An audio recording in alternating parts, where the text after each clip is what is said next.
Hello, and welcome to another episode of AP Taylor Swift, the podcast for Swifties who like to dive a layer deeper into the music.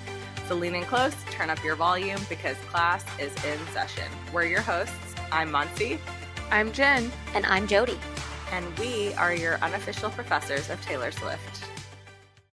We are back with another episode of AP Taylor Swift. Before we get started, as always, some class notes. Check out our Substack. I love writing our Substack, getting into some dorky extra credit. Sometimes it has to do directly with Taylor. Sometimes it doesn't. But I have a really good time with it. And we've also started linking out some fun affiliate codes for some of our favorite things like crowned crystals and audiobooks and bookshops. So check it out. Sign up at aptaylorswift.substack.com/subscribe, or you can find the link below in our show notes. Okay, so today, are you ready for it? That's a rhetorical question. Because today's topic is rhetorical questions. We're going to be insufferable today. I apologize. It could have also been a punny episode. It is a punny. Well, yeah. So, Jen, why don't you give us a little background on rhetorical questions to get us started? Yes. Rhetorical questions, at a high level, I think for the most part, we understand rhetorical questions as they are probably one of the most common rhetorical devices used.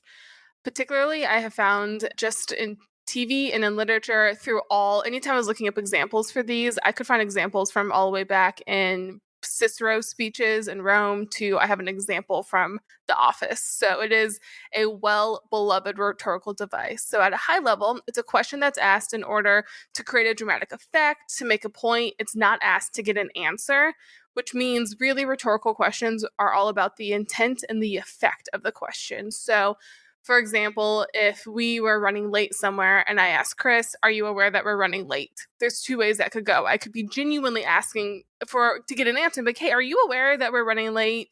And he could be like, oh gosh, no, I'm so sorry. Or it could be, are you aware that we're running late? I don't need an answer. I need him to know that we're running late and I'm just trying to make a dramatic effect. So it's all sassy. Are they always sassy? Not always. Okay. There are multiple versions. If we have any listeners who are really into rhetorical devices, there are so many ways this could go. I found some articles that had 7 types of rhetorical questions. I had some articles that really just focus on the high level.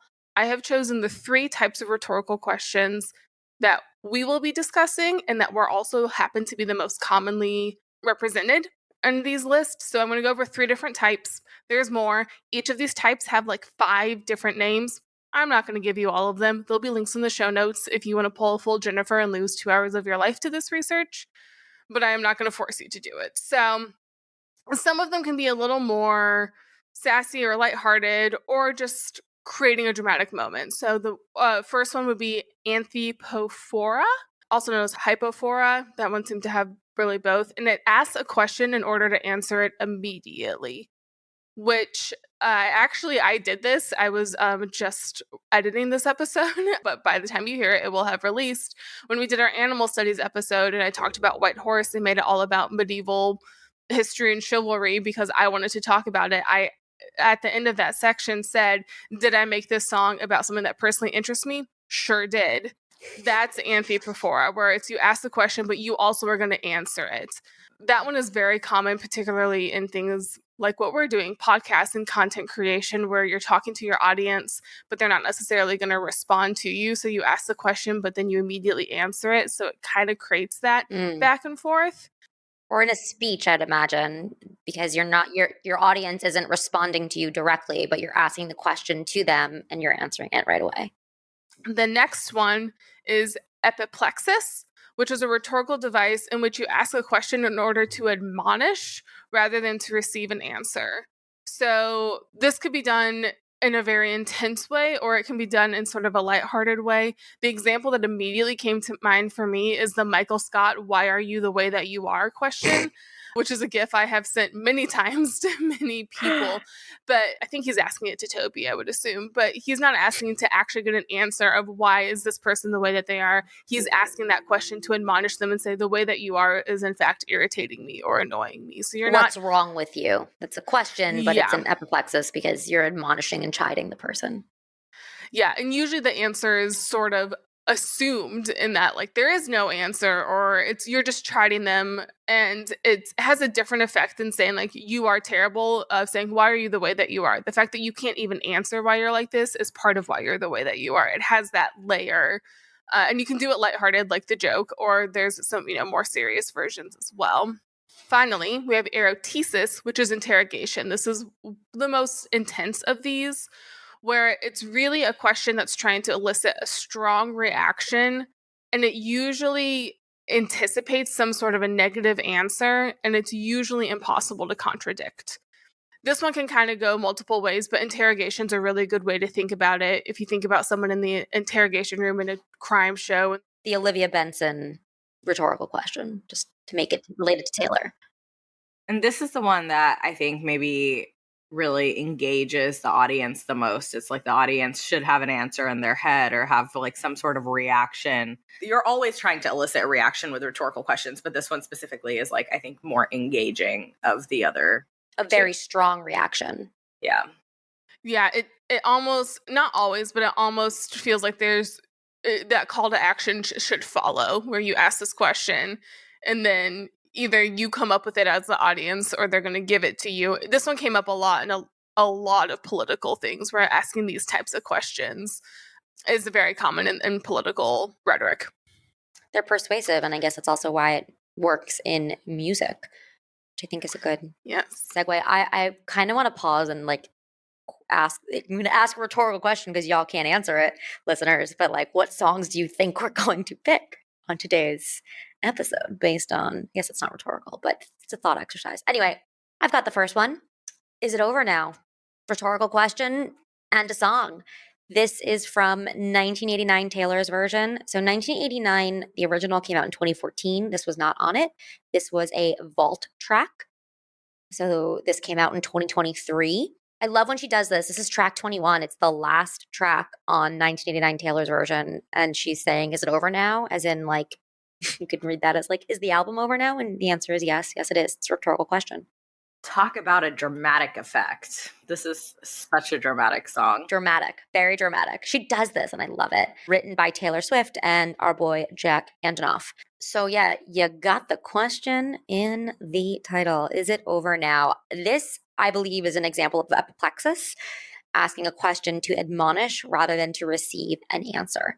And she's really chiding the person she's talking to. Before I learned about the different types of rhetorical questions, I just saw this as like sarcasm. Is it over now? Really? Like, because when you go through the song, she is signaling and chiding. Now I'm just using the word chiding because it's top of mind, but she's painting a picture that elicits this very negative emotional response to the person she's talking about, because she's talking about how things went south. I slept alone. The flight had flown, the wilt of the rose. So things are over. They're gone. They're dying. I slept all alone. You still wouldn't go. So she's setting this tension of like, something is over. And there's this tension in how she's feeling that I'm alone, yet you're still somehow here. So you get this weird feeling of like, what is happening? I thought this was over, or is it over? Which is what the song is called. And then I'm not going to go line by line because this is not a deep dive, but, you get this sense of, you dream of my mouth before it calls you a lying traitor. You search in every maiden's bed for something greater. So this person has moved on very clearly, and it did not end well. And then when you get to the chorus, which is where this rhetorical question comes in, this is where it really she starts asking the question to really berate this person of like, are we done yet? Baby, was it over when she laid down on your couch? Was it over when he unbuttoned my blouse? Come here, I whispered in your ear in your dreams as you passed out. Baby, was it over then? And is it over now? It's very powerful. It was already like a really fun and powerful song. But when you look at it through the lens of rhetorical questions, you're like, oh, damn. Yeah. And I think it's interesting because right before she gets into this intense questioning. I do think it's interesting that it's in present tense. So there's a little bit of a setup of like, yes, the person's moved on. Like we fast forwarded to 300 takeout coffees later. There has been significant time that's passed, but I see your profile. You dream of my mouth. You search in every maiden's bed. So there are things that are still very much happening now, which already in those first two stanzas, they've done such a great job of just setting up like what happened in the past, what's happening currently. And so it's been going on for a long time. And it wasn't like a clean break. And then you get into this questioning to be like, was it over then? Right. Is it over and now? there's actually no question. It's over. Like it's over. And then, but also clearly, it's not. Correct. Yeah, the tenses in the chorus, you just said this, but thinking about it again. So, was it over when she laid down on her couch? So that's happened in the past. Was it over when he unbuttoned my blouse? Again, happened in the past.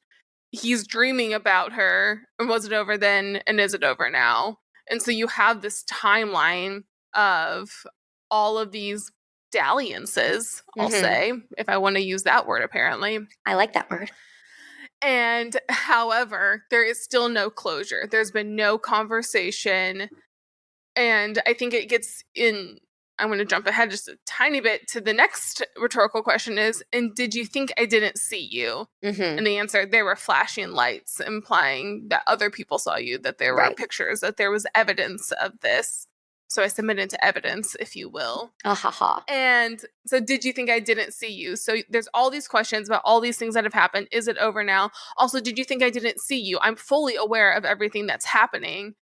And I saw you, and you still won't answer my question of, is it over now? Clearly it is, but the clear admonishment is not, oh, I don't know if it's over. The admonishment is, you haven't told me it's over. You have not communicated with me directly. Instead, we're going off and doing these things, and we're being caught by other people. Well, you in this are being caught by other people, and I'm still seeing it. Can you just tell me? Can we just get closure on this? And what I like about the use of rhetorical questions here is this type of rhetorical question, epiplexis, like as we said, admonishes, chastises, chides, but she doesn't just use the type of question to do that. She creates blame and criticism throughout the song. When you lost control, right? Clear blame. Your new girl is my clone. Criticism. She elicits very strong emotional responses in, I don't know what this is. Is this the chorus? No, this is not the chorus. And I didn't think you didn't see you. There were flashing lights. Whatever. I think about jumping off of very tall somethings just to see you come running. Like, that is the most emotional response you could elicit out of somebody. So she uses the questions and the statements to just continue to create emotional responses, blame, criticism, and the questions make it so that there is no other answer. Of course it's over. Yeah, well, there's no other answer, and there's not even a question. An answer. well, I was like, there's not even an answer. What else can the person say? Or what? You're left speechless. She's not expecting an answer here, and I think that is what's really key. This is a takedown, and I think Jen, you mentioned that it's she hasn't gotten an answer. And it's she's not looking for an answer through these questions almost. This is just a laundry list of questions to be how have we gotten to this point? And I think that's what epiplexis does. It's it's not intended to receive an answer. There was never an answer that could be worthy of answering these questions. And that's why they're such hard questions. They're forcing the person that the song is directed to really think and regret and feel bad. Feeling bad is a great that's a really important point here. What I find interesting about rhetorical questions is you can look at it, we're looking at this academically and how they're used in speeches and in songs and to create an emotional response. Yet if you used these words and questions in real life, that would just be a very negative interaction with human. That's not good. Try couples therapy. Try finding a different way to have this conversation, because it's not necessarily a productive way to have a conversation, yet that's not what she's doing, right? This is a song. It's not a conversation. So I find that it's a very interesting thing to think about with these rhetorical questions. It's not something you want to use in your day-to-day interpersonal interactions, because it's not going to have, you're not going to be able to have it's not a conversation. Desired effect. Yeah, because and then maybe that's what it is. It's not a conversation. It's also it's almost a conversation stopper, not a conversation starter. It's a one-sided. Yeah, it's definitely like a one-sided kind of take. I mean, we would use the word takedown, and I think that's the thing with rhetorical devices is it's a toolkit, and you make these choices and use these devices to achieve an end. And in this instance, she chose to use all of these rhetorical questions, these specific kinds of questions, to annihilate this person's character. I mean, when this song came out, I mean, in this in this song, like as everyone was listening to it, everybody was like, "Oh, like it feels like a takedown." There is no doubt in anyone's mind. Everyone was like shocked, and for the non-initiated or uninitiated, we don't do rumors here. However, the verse, "When you lost control, red blood, white snow, blue dress on a boat, your girl is my clone." That is, so the first two lines, "When you lost control, red blood, white snow," connects to "Out of the Woods." The bridge, love the bridge. "Remember when you hit the brakes too soon, 20 stitches in a hospital room." So there's that. So we can connect those two songs. Also, Taylor connected this when she sung this song as a surprise song. She put that bridge from "Out of the Woods." She did a little mashup. Blue dress on a boat. There is a photo of Taylor Swift in a blue dress on a boat looking very sad and forlorn. She's not just painting a picture, she's literally pulling things out from the Taylor Swift cinematic universe that are showing people and she's helping connect the dots for her audience.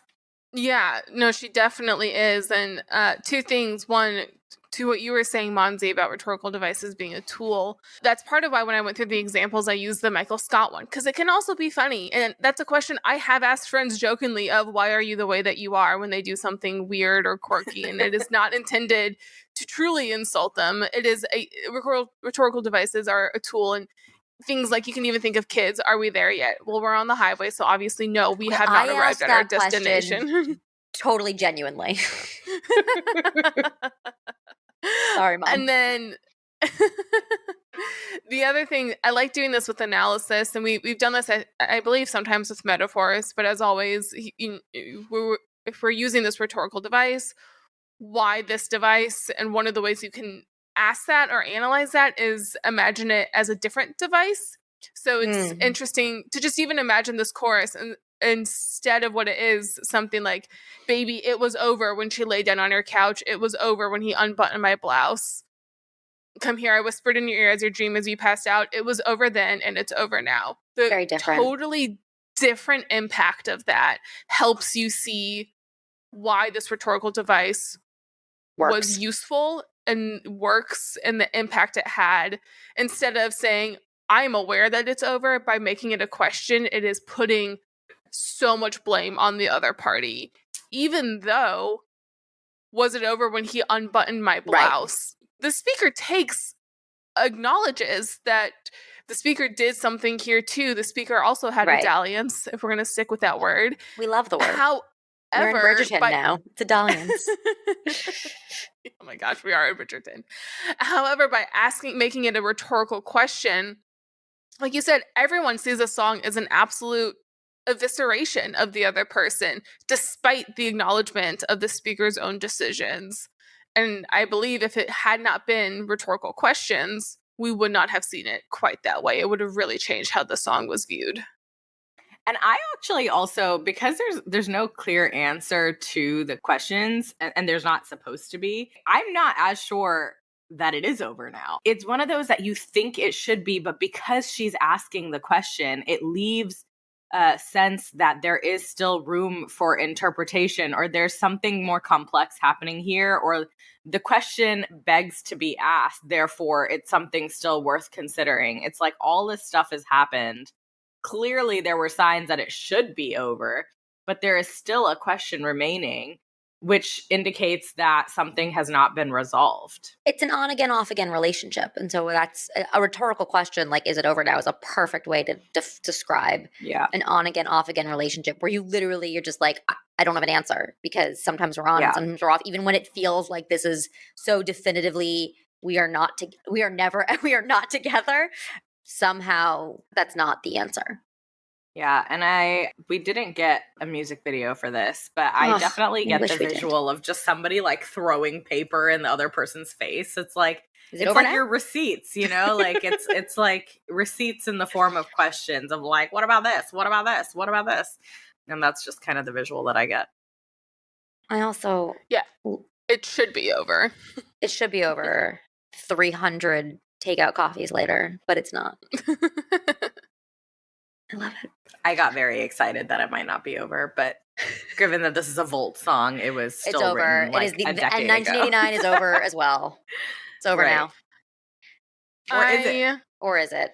Dun dun dun. I think too, the rhetorical question is also perhaps somewhat directed back towards the speaker, of the speaker asking herself, is it over now? Do I want it to be over? It's because it goes back and forth, because we have these things of, I had the decency to keep my nights out of sight. I've done all these somethings. However, oh Lord, I think about jumping off of very tall somethings just to see you come running. Yeah. So the speaker, even internally, is having some of that on again, off again of, other guy unbuttoned my blouse. I had the decency to keep my nights out of sight. Here's all the stuff you did.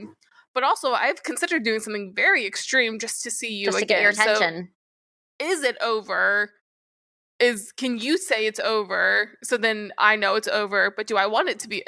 There's a lot of indecision happening and accusation at the same time. And it goes back to the first verse. Once the flight had flown with the wilt of the rose, I slept all alone. You still wouldn't go, right? Here are all these things that mean this is over. It is dead. I am alone. But you're not there. You still wouldn't go. You are actually here. So there's this tension that she sets up from the very beginning. And then it continues through the whole song, and the rhetorical question helps continue that tension. I guess, are we out of the woods yet is also a rhetorical question.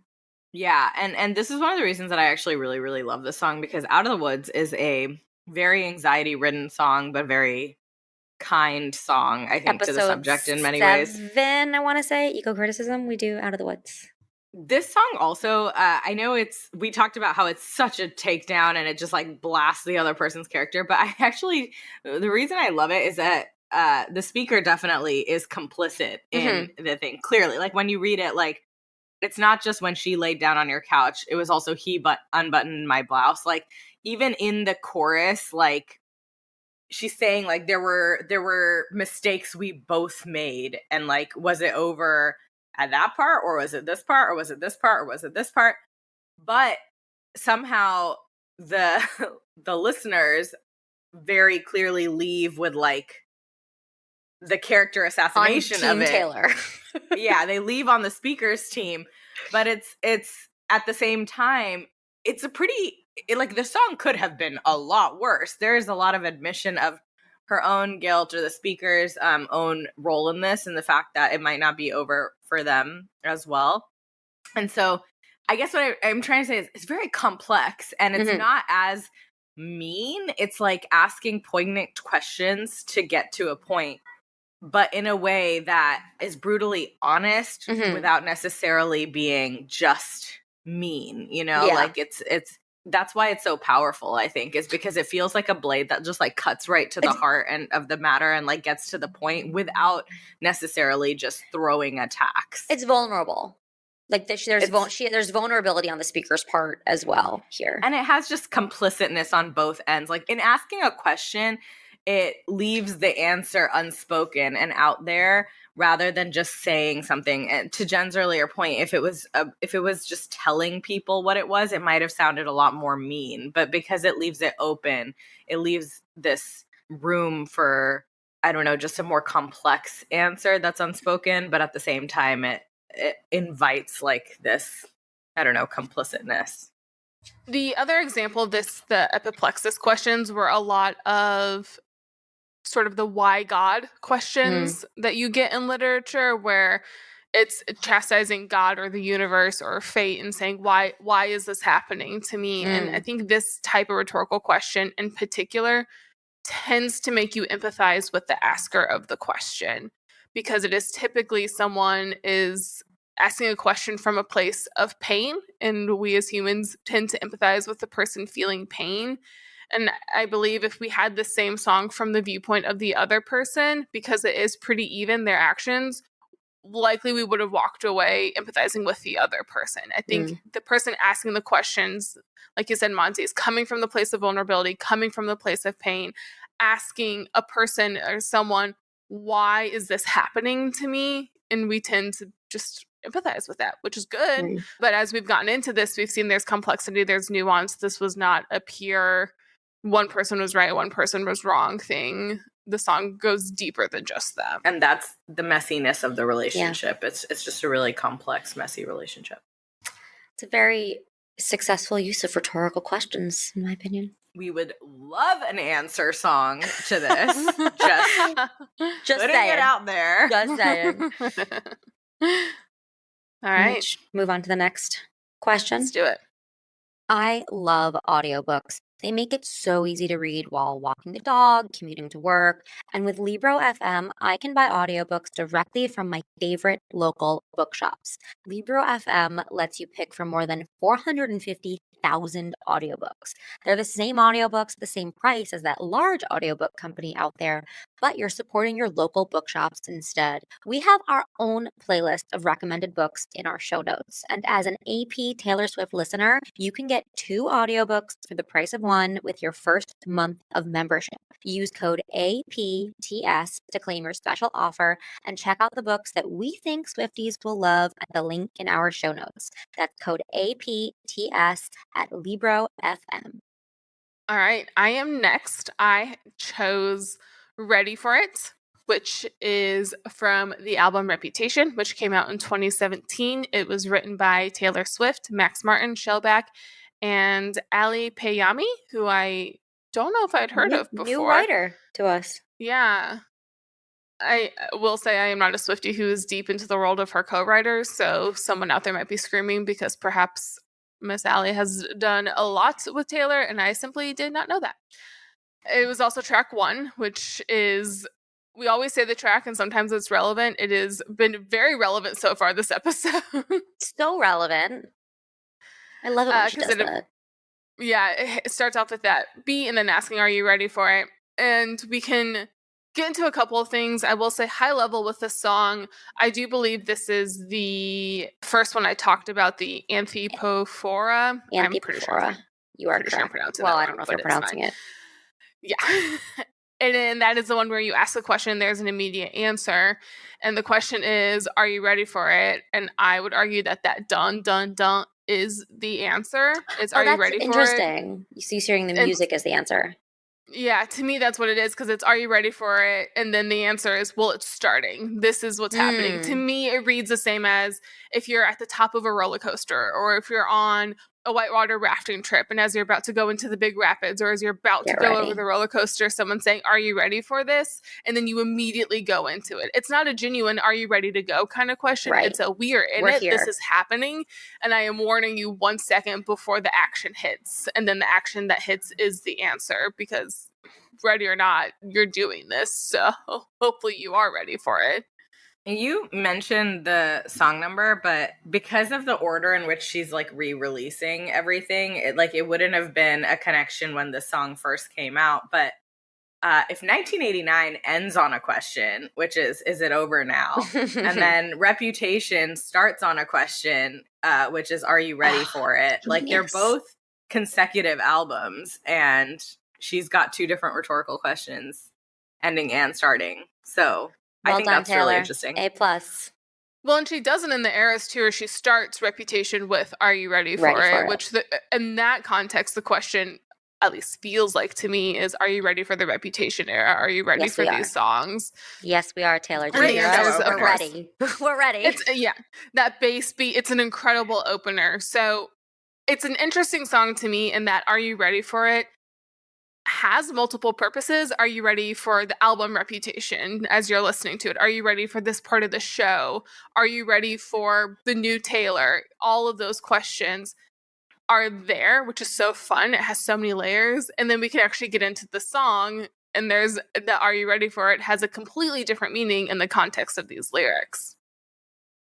Yeah, I'm glad you said that the music was the response that you get immediately, because the only other time she actually answers the question is when it gets to baby, let the games begin. So she says, are you ready for it? Or are you ready for it? And then the actual answer is baby, let the games begin. So she does eventually have a lyrical answer, but I love the idea that the music itself is the answer, and she's continuing the song. So there you go.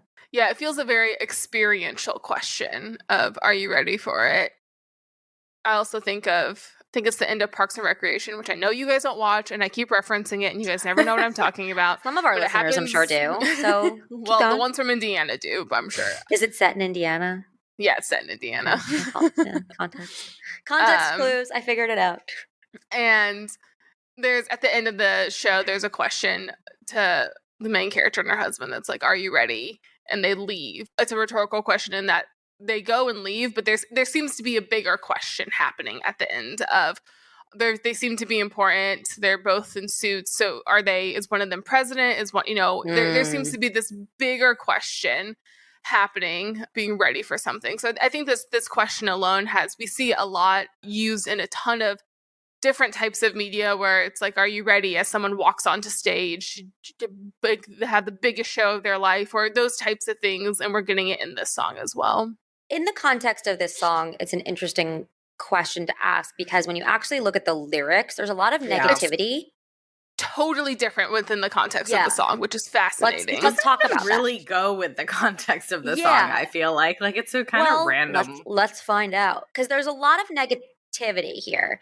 I like to underline and color code everything in life, but in particular here I did it the negative terms. I found 13 different negative words and phrases. Thanks, Taylor. I mean, I'm sure that you could probably find more or fewer, but this whole idea is knew he was a killer, loved and left haunted, he's a ghost, I can be a phantom, holding him for ransom, he was a robber, knew I was a robber, stealing hearts and running off. You just get all of this negativity on both sides. He's a killer, she's a robber. But this is a song about falling in love and being ready to come and be in love with one another. So I have a theory. Love it. Go for it. In the verses, we have he is used as a third person. So he was a killer. How many girls he had loved and left haunted. And then when we get to the chorus, we get, I see how this is going to go, touch me and you will never be alone. In the middle of the night in my dreams, you should see the things we do, baby. So this song has two very distinct parts where it's the third person, and those are where it's negative, almost stereotypes. And then the second person is very romantic, very sensual. In the middle of the night in my dreams, you should see the things we do, baby. They're probably not just sleeping in her dreams based on the way that this is being presented to the audience. Thanks going to say that. Painting that picture. And so there's those two sides. So I have always listened to this song as saying being with this speaker is going to have two sides. That third person is going to be how people perceive. Where it's some boys are trying too hard, he don't try at all. He acts like a man, I keep him forever. He's a ghost, I can be a phantom. All of those things are what other people may say. That's what people say. And then we have the actual talking to the person. And so it's saying, it's this, and we get that in Reputation, the two sides of Taylor. I see. And this is the first song of Reputation where there's the sides of, here's the public view, and this is what people are going to say, this is how people are going to act. And then this is what's happening behind closed doors, where there's love and romance. And are you ready for all the things that they're going to say about us? Peace. Would it be enough if I could never give you peace? Well, this is also there's only two lines right before Are You Ready For It that actually tie, I think, the title to the actual song here. It's, I know I'm going to be with you, so I'll take my time. Are you ready for it?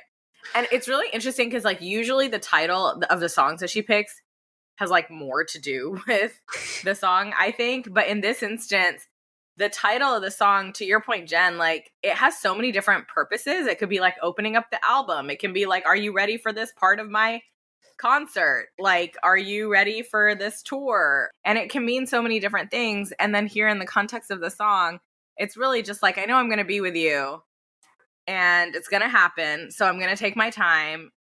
Are you ready for it? And then it gets like very intense into let the games begin. And it's just like a really interesting shift in feelings. That's why I really think it is about the two sides, where Reputation was very playful with her reputation. She was very playful in the whole album about what others perceive versus what she's experiencing.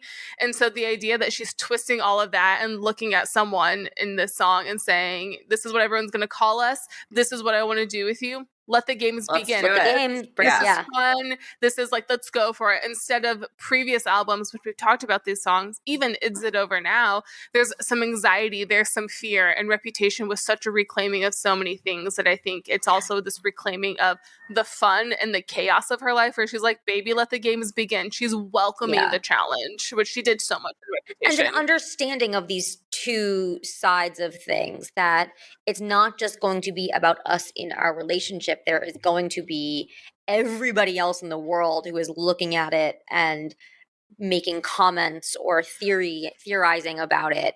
And it is going to feel ridiculous, like a game or a sport, because they have turned her life, and particularly her love life, into a game and a sport. I really like that theory, Jen. Thank you.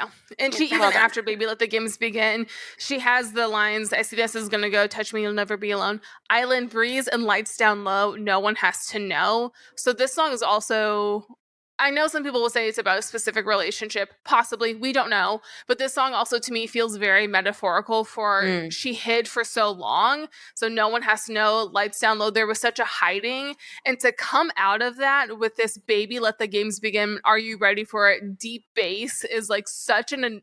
It's, you know, it's the emperor returning to the city, conquering. You know, it has that with a plan. Caesar returning. Yeah, this just victorious, like, let's go. I don't want to have to put explicit on this one. There's probably an F word between let's go with the way that this I think feels. Our next song gets explicit, so you might as well just go for it. So then this song very much feels like the Baby Let the Games Begin, no one has to know, but now I'm here really does feel like this let's fucking go vibe of let's hit that bass beat. I'm going to come out. I'm going to say I'm a ghost. Like, you know, we're ghosts, we're phantoms, we're thieves, we're killers. But also in the middle of the night, it's going to be very sweet. It's going to be very sensual. So Baby Let the Games Begin. Let's roll the dice and see what happens on so many levels. Professionally, personally, all of it. Reputation was just coming out. And I love that it wasn't her first single, but the entrance to this album, like it just hits so perfectly on so many levels. Well, and if we talk about why use this device, right? Like why use this rhetorical question? Why ask it? And I think it does exactly what you're saying. It's like, it's not just like, let's go. It's inviting the other person to go with her. It's not just like, we're ready. Let's do this. It's like, are you ready for it? We're doing this together. Like, join me in this crazy ride. It's about to be a ride. Buckle up. Like, it's really like inviting that second person in to go on this journey with her, which again, I think is intentional, but also like, kind of changes the meaning significantly rather than just being like, I'm ready for it, to like, we can do this together. And it's also because of the different layers. It's a question that's not just asked to the other person in the song. It also feels like an invitation to her fans and to her listeners. Of going to pop was big. Reputation was one of the biggest departures from her typical everything. Her doesn't regular sound release, like anything she's done before. It's a complete new sound. It was a complete new brand. It was a complete new aesthetic. And the fact that it starts, the Are You Ready For It feels very, there's a wink and a smirk with this. This is not a serious, are you ready for this? It's a baby, let the games begin. Baby, we're going. Are you ready? Let's do this. And it feels like an invitation to the fans as well. Which, for this one, there'll be no explanation, only reputation. We didn't get a ton of commentary. We didn't get a ton of interviews. The songs were the only way she really spoke to her fans. And she made it very clear she did not care what the media had to say. Yeah. She was talking to us through her lyrics, which was really fun. And something we didn't know at the time was this was also her last album on her contract and her last album with Big Machine Records, and where this was going to be the last album she wouldn't own on her own. She wouldn't own from her masters. And so there's also this idea of going out with a bang. Are you ready for it? This is it. This is, the next phase. Are you ready for this next phase? Are you ready for this next, because I do really see Reputation differently now than I did when it came out, because we have this context of her, the business side of what was going on. And so I do also see that layer. Here we go. I'm making this about her career. At least I'm consistent, guys. Yeah, she's saying this is it. This is the beginning of the end of this phase, this chapter. It may sound different, be different. Let the games begin. Let's see what happens and go for it. I also think even that applies to the broader just growing up, which I think is part of, again, we always talk about why her songs are so relatable, even though none of us have had our creative work stolen yet, hopefully never. However, there's a certain point, I think, of growing up, at least for me as a woman, that this denotes this change from trying to please, trying to be good, to the whole, it's just so, it's not even tongue in cheek, but it just has this giant wink behind it. It's so playful. We joke now all the time. I see videos of her at the Eras Tour different nights and people just saying she's so unserious. And I believe this was that transition where she stopped taking herself so seriously. She's a very serious professional. She's an incredibly hard worker. She has an insane work ethic, but it doesn't seem to weigh on her as much as it used to, of does everyone like me? Am I portraying myself perfectly? Where at least with her art, she got a little more, she started to have more fun with it. And I think that's a point we all, especially women, professional women, I have hit that point too. And I love this song because it does feel like this, almost this loosening in my chest of, I can have fun with this. I can have fun with life. I'm not trying to prove myself over and over again. I still probably need to sometimes. However, I'm no longer willing to play some of those games. I have my own games. I have my own rules. And it's growing up. There's a confidence and a self-esteem and a self-awareness here, and the cheekiness, to your point about the wink and that cheekiness comes from having the confidence and having the self-esteem and the self-awareness that you know who you are and what's important to you, and you can then have some fun with it, and you can then be a bit more carefree. It doesn't mean you don't care. Blow shit up. You can blow shit up. Are you ready for it? Yeah. I think that's such a good distinction of you can be carefree while still caring. Absolutely. Absolutely. And that's what I think there's a lot of this in this song and this album. And it's a hard distinction to find, but I think the rhetorical question is what shows us that distinction. And just going back to the kind of rhetorical question that you said, I don't remember the more complicated name, but it's also called anthypophora. Yes. I'm going to just say it's in the show notes because I like it better. Same thing. But this is another one of those type of rhetorical questions that doesn't really expect an answer.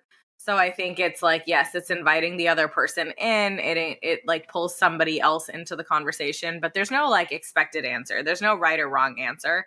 And I think it's just funny because it's what would the answer be, right? It's are you ready for it? There's a resounding heck yeah from the crowd, but you don't need to say anything. Nothing needs to be actually answered to the question. And that's why it kind of just, you ask it and then it gets straight into the hype. Go for it. That's why I really felt like the roller coaster or whitewater or rafting had this similar feeling to this, where you're on the roller coaster, you're on the raft. You're going for it. You can't say no. You're doing it anyways, but it's the music is like that too. It's da, da, yeah, you're in it. But it's your tour guide turns around and just kind of smirks at you and is are you ready for it? And then you hit that first big rapid or something like that, where it's an introduction to something fun, but you're on this ride. You absolutely cannot get off. And so I feel when people say, are you ready? The thing that I always think of is also ready or not, here I come. The word ready itself is, are you ever really ready? Ready. I don't know. The way that we use that term too is nobody's ever really ready, but it always implies you're in for a ride. So yeah. Again, that carefree, childlike type of questions. Yeah, totally. We are not deep diving the song. I would like to at some point because I do think some of those metaphors and imagery she uses is fascinating. But I think the rhetorical question, this song would not have the effect it has if it was not a question, which again shows us the power of these devices. We'll do a bad guys and villains episode, and this will be a good one for the bad guys and the villains episode. Should we get to our next song? Which type of rhetorical question is that? Okay, I'm going to stop. I don't think that's a rhetorical question. I think that's a great question, and I can answer. And the answer is yes. And my song that I'm doing finally is from the Midnight's album. It's called Question. And I have so many questions. Fun thing about this song is that there's a lot of questions about the song. The title itself is a question.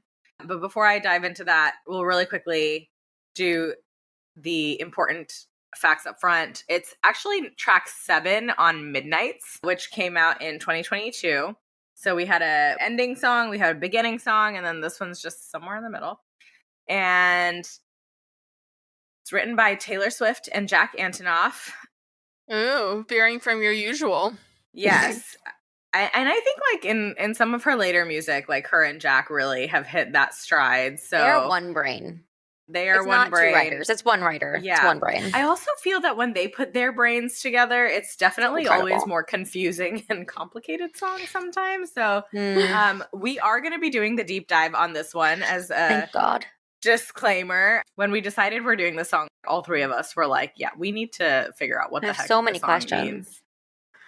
And so, yeah, I think we had to do it because it's got question in the title. Not only does it have the word question in the title is a question. The title is question ... question mark. So what kind of question is that? Is that a rhetorical question though? Like that's not a rhetorical question. I don't even know, to be honest. That one I don't think is a rhetorical question. Well, kind of. To me, it always reads as when you're in a room with people and you just go question, where you are almost informing everyone, like, I have a question. And then here's a question. So to me, it reads as like the opener to the question. So it's the anthypophora because you're going to ask a question and answer it immediately. But I don't even know because it's the ellipsis for me that the ... it's like question? Is it a question? I don't know. I think that's the interesting part here. It's like the ellipsis and then question mark and then the word question. There's like 3 different things going on. So I think we should, we're going to be deep diving it and maybe we'll figure it out at the end of that. Tune in next week to find out if we ever figure it out. But I just thought it was worth pointing out that like right from the beginning, from the title, you're playing with questions. I think kind of agreed that the primary kind of question that are being asked in this are the interrogation style. It's the erotesis, the last kind of rhetorical question, because it starts with, can I ask you a question? I think that one maybe is the hypophora because it gets in right into the answer. But then all of the questions after that, she kind of answers that one question with a ton of additional questions. And this time it does feel like she is anticipating an answer from the speaker. It feels like the questions are being asked to elicit some sort of response, at least in the speaker's head. And it's being done in this interrogation style. It's, can I ask you a question? Did you ever have someone kiss you in a crowded room? That's like a yes or no. That's a yes or no answer. And every single one of your friends is making fun of you. But 15 seconds later, they were clapping to like very specific situation. Then what did you do? Then what did you do? Right, like that implies like there must be that the answer to those questions was yes. Yeah. So it's clearly an interrogation. It's like, you know who I'm talking to, you, the subject of this song. And then when all that happened in this very specific situation, what'd you do then? Huh? Did you leave her house in the middle of the night? Did you wish you put up more of a fight? And yeah, the O's in the song, it's not in the lyrics, but there's even like a response in the music. Oh, mine of has like, the response, but good Oh, old really? easy. I don't- Well, I good don't- old yeah. easy lyrics. Who knows? I don't have the physical album. I know, like the one Swiftie that doesn't. Yeah, so it's And then it's just a question. Just a question. well, before we get to just a Okay, question, sorry, do I you jumped the gun. wish there's another ellipses, and I think the ellipses are very fun in the song, and I think it'll be interesting in the deep dive, but it's when she said too much, do you wish you could still touch? Pause. Her. I think that question, those two questions at the end are even like, they're like further evolving the line of questioning. It's like, one is a setup. Do you remember this one very specific moment? That's where we start. Then the second part of this chorus gets into like, what'd you do? Did you do this? Did you do that? There's a little bit of sarcasm there. And then at the end, the question is, I think, the real questions that she's trying to get to, but she's had to do all this build up to get there. It's like, would you do things differently? Like, do you wish you could still do this? And so you've kind of gone on this whole journey where the speaker is interrogating the person that they're talking to help them get to some sort of conclusion. And that's where the rhetorical part kind of comes in at the end of, now think about this and have some sort of an effect. The way she put, I mean, this is, I counted 7 questions in this chorus altogether. And so the way it's question after question after question, and the way it is in the form of an interrogation, she's telling the story through questions because she knows the answers. They're leading questions. They're leading questions. And so really, this is just her telling a story through questions. I like the interrogation a lot because particularly though, then what did you do? It feels like a old school detective. Like, then what did you do is cornered. It's like turning the light in the interrogation room right onto their face. Then what did you do? Like, it has that dramatic turn. We know Taylor's a Law & Order SVU fan. Her cat is named Olivia Benson. This is an Olivia Benson song. And she's built the case, and she kind of corners the speaker into a corner, right? She starts off very broad and then like backs them in and be like, in this very specific situation, you did this, this, this, this, and this, and then what? Mm-hmm. And then if they don't say anything, she's like, did you do this? Did you do that? She even gives kind of the suggestions of what could have actually happened. And then I just love that at the end, that last question is actually, do you regret that? Would you change that? Because that's the real question that really matters of all the questions. We just have to go on a journey to get there. Do you wish you still could still touch her? Yeah. I like it's just a question, which is I read as, don't come after me. It's just a question, but it's not just a question. It's like 8 questions. No. Well, it's 7 or 8 questions, but I actually think, I mean, again, like, I know we're going to deep dive this, so we'll talk about it more, but I do think that it's just a question is really referring to that last one, which is like, it's like the can of worms. Like, I think it's like you have to have all these questions to get to a point, and then you do the big question. And that's the one where you're like opening a whole can of worms that maybe doesn't have an answer or has a more complicated answer.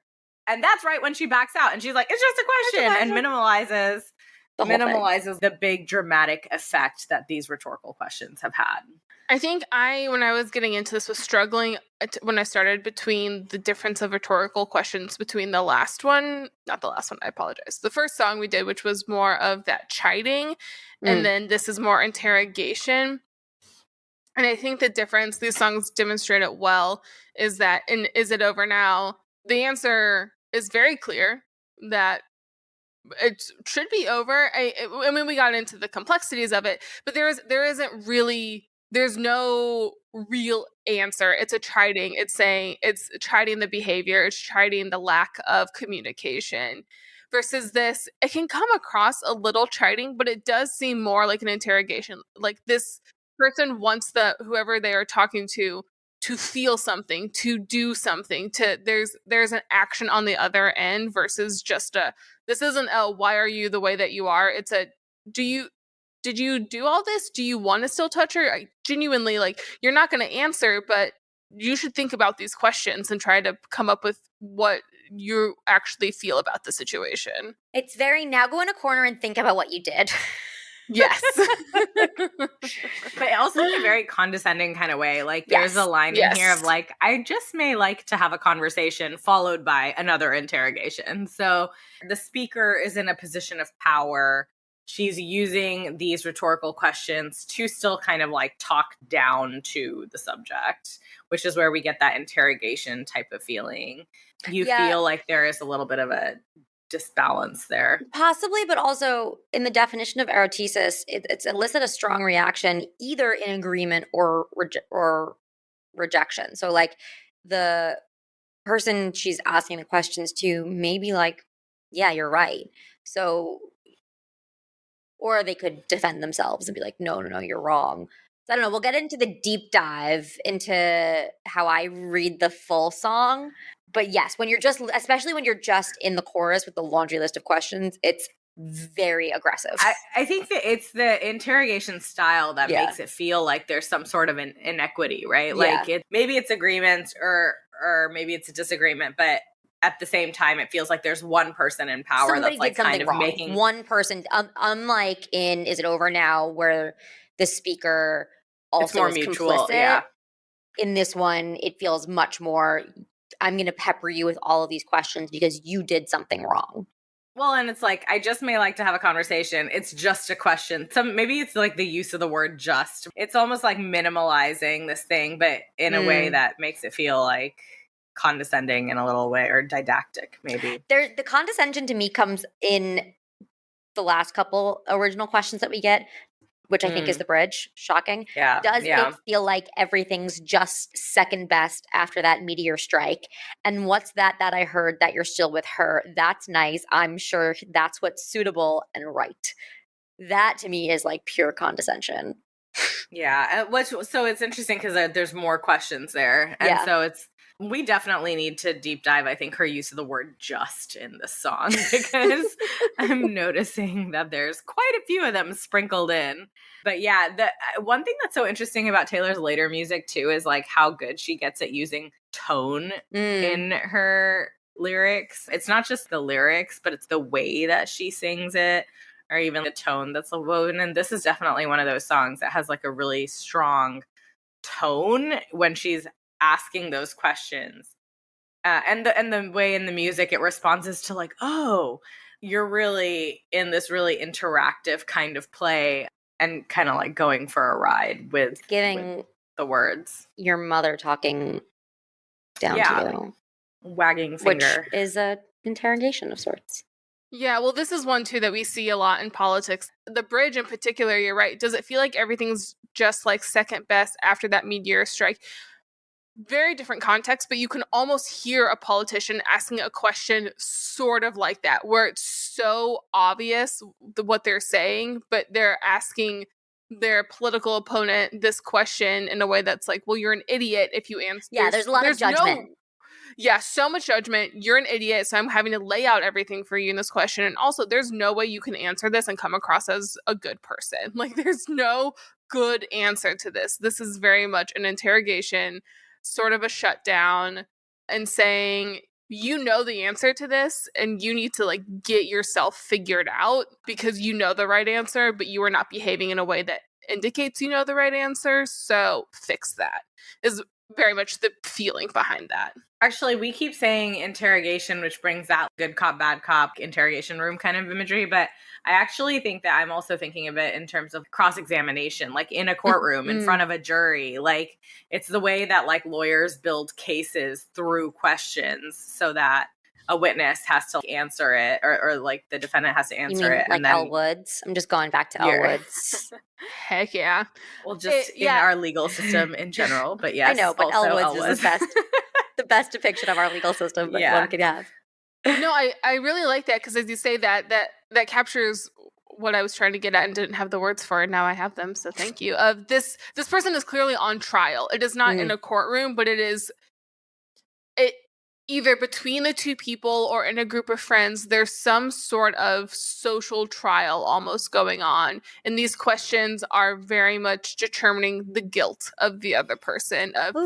did you do this? Then what did you do? Did you leave her house? Did you wish this? Did you, what do you wish you could still touch her? Do you understand that this was the best thing that ever happened to you? That this is putting them on trial to determine, you're guilty. It's not a trial in that I don't think there's a jury, but it's almost like to this other person, are you aware of how guilty you are? Are you aware of how bad your decisions have been? And this almost makes me wonder, I know the purpose of rhetorical questions is to elicit a response. And certainly in this situation, the questions are being used for a very specific end to mean, right? Like it's a means to an end. The questions are being used to do something specific and get that sort of a response. But now that makes me wonder, like, are courtroom questions also rhetorical questions? I feel like the answer to that is no. So I think it's more of elicit a reaction versus a response, because a response would mean you have an answer.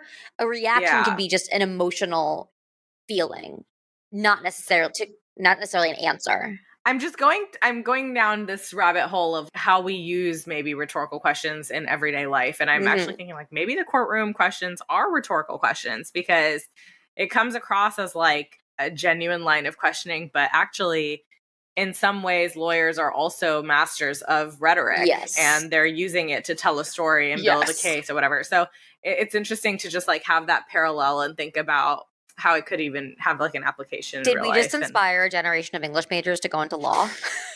I was almost a lawyer, and maybe that's why I'm having this crisis right now. I'm like, wow, is that why I enjoyed this? I took the LSAT twice. That was enough to make me not want to be a lawyer. I took the LSAT too. Oh, see, that's cute. Here we are. And here we are hosting a Taylor Swift podcast. Lawyers Society, yeah. Well, yeah, because the point you're making, though, I think, is that there are many times in an interrogation room, in a courtroom, in the political atmosphere where you're not asking a question to get an answer. You're asking the question to point out to everyone that this was a question you asked. Like the question is the point. And even it happens in courtrooms where, someone else will object and be like, oh, that was a leading question. That was irrelevant. That was hearsay. And they'll say, strike it from the record. And they'll tell the jury, forget you heard that. But no matter how hard you try, you can't really forget. So it can be a very... I am not a law expert by any means, but I have heard about those things, and that it's a little bit of a shitty thing to do, but it is lawyers having a masterful command of rhetorical devices and using all the tools on their tool belt. Well, it's also risky because it can lead to a mistrial, and then you have to try it again with a different jury. All right. Now we're getting into a different podcast. Technicalities. But yeah. I think there's so much more we can talk about it, and we are going to talk about it in the deep dive. So I think we can leave it at that. 3 different uses of rhetorical questions in 3 different songs. All of them, a lot of good questions that Taylor is always asking. She knows how to ask the right ones. She's got quite the toolbox of rhetorical devices. Yeah. Well, it is over now, so we'll catch you on the next episode. Join us next time as we deep dive question. That's all we have for you today on AP Taylor Swift. Be sure to rate and review us on your favorite podcast app. Follow us on your social channel of choice at AP Taylor Swift to stay up to date.